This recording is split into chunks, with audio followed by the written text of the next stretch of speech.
I'm Lauren Myers, Associate Editor of Monograph Matters for the Society for Research in Child Development. Today, I'll be talking to Dr. Tina Malti, author of a recent issue of the Monographs for the Society for Research in Child Development. Dr. Malti's co-authors are Joanna Peplock and Linling Zhang. Their work is titled The Development of Respect in Children and Adolescents. You can visit monographmatters.srcd.org for videos, commentaries, teaching materials, and additional content related to this work. Can you start by explaining what respect is and why it matters? And specifically, how this term is used in different disciplines. So for instance, in philosophical or psychological theories?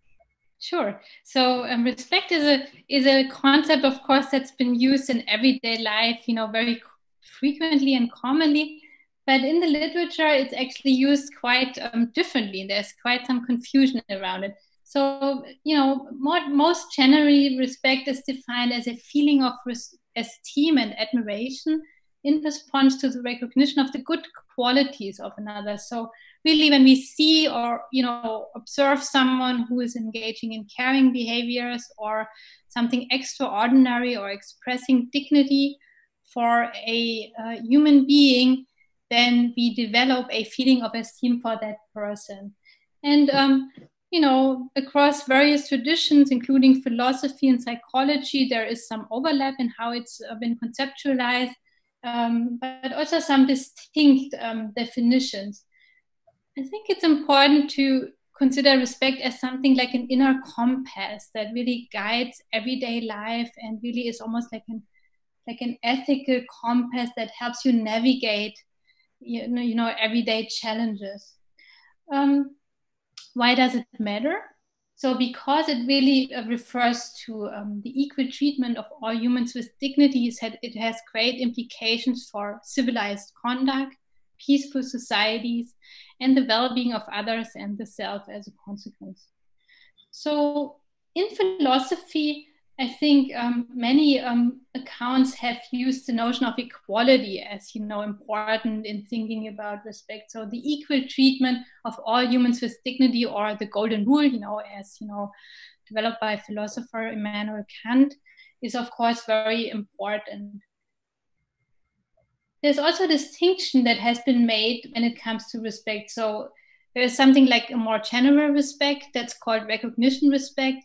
And that means that we kind of, everyone deserves respect no matter, where he or she is coming from, just because we are all human beings. And some philosophical accounts might even go as far and say that extends to all living entities, including animals and possibly even plants, depending on the definition.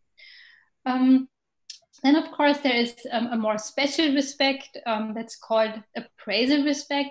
And that has to do with a positive assessment of a person and their merits, which are features of a person that manifest the very ethical quality of their character and their features as agents.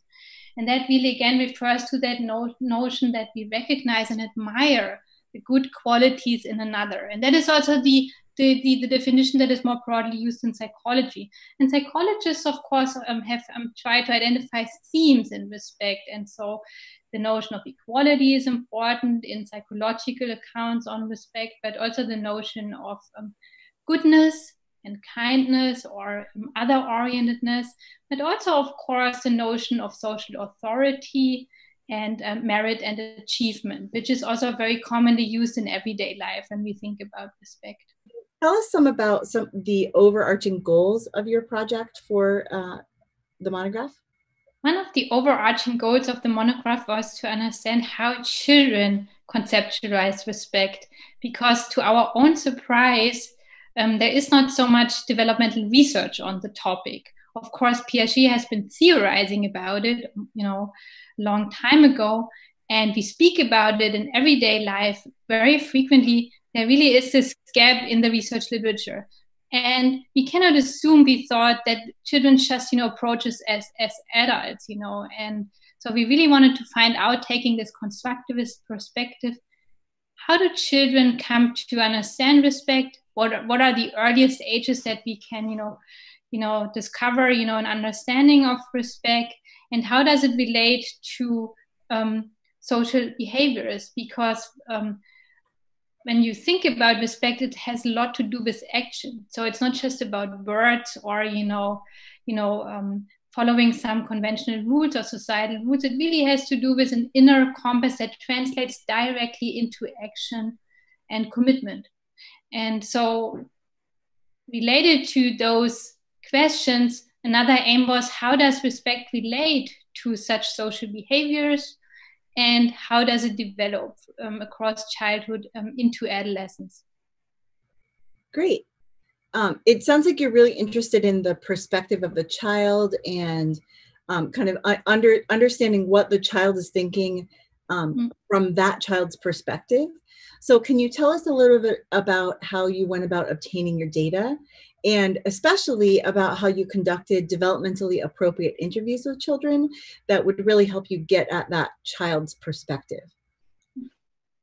Thank you. That's a great question. Because of our interest in the child's perspective, we have chosen an interview method, and we used a combined narrative and semi-structured interview approach to elicit, really deep responses from the children. And the narrative approach was used because it's such a novel area of research. And so we felt it's good to use this qualitative approach to gather rich data. So we basically asked open-ended questions to the child.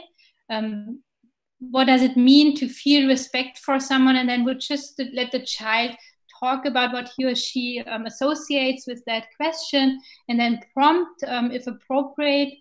Then based on those responses, and that we elicited in a pilot study, we developed that semi-structured interview method. And of course, the semi-structured interview method was also based on previous related work on moral development, including moral reasoning and the development of emotions in social and ethical conflicts. But mostly, again, based on the themes that we discovered in children's responses in those narratives. And the combined interview approach, I think, is very appropriate for this particular research area and research questions, because of, like I said, the novelty of the area and our focus on the child's perspective, and really gathering information about the inner world of the child and the emotions and the thoughts that come up when the child thinks about respect in relationships with peers. And we had a focus on peers for this particular study. And of course, it's also very interesting to extend, respect to other social relationships, most prominently, of course, the family, the parents, but also, friendships or social networks.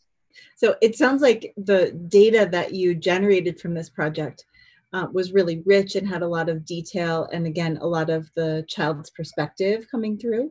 Were there any methodological or analytic challenges that you had to figure out along the way as you sorted through that very rich data set?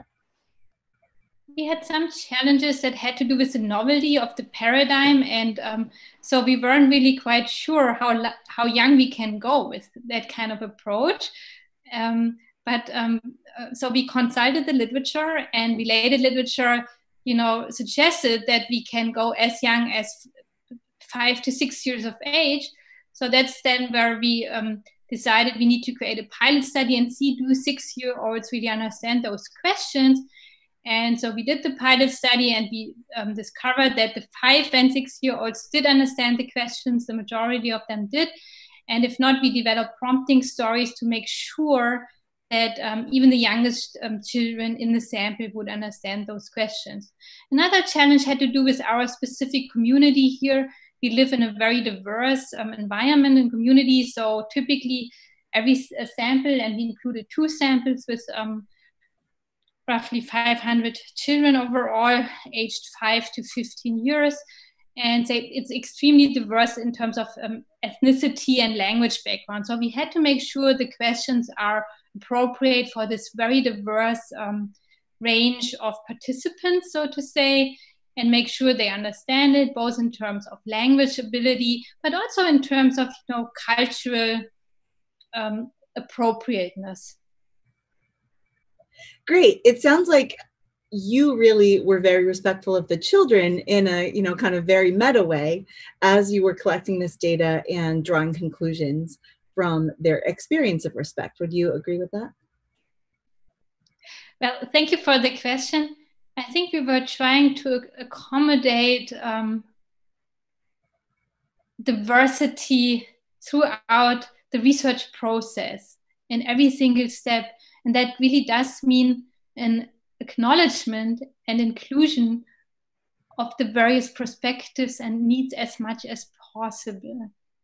And that is what we tried. If we have accomplished that ambitious goal, I cannot tell. Thank you to Dr. Malti for joining us today. As a reminder, this work is published in the Monographs for the Society for Research in Child Development. The title of the work is The Development of Respect in Children and Adolescents. Be sure to visit monographmatters.srcd.org for videos, commentaries, teaching materials, and additional content related to this work. Thank you.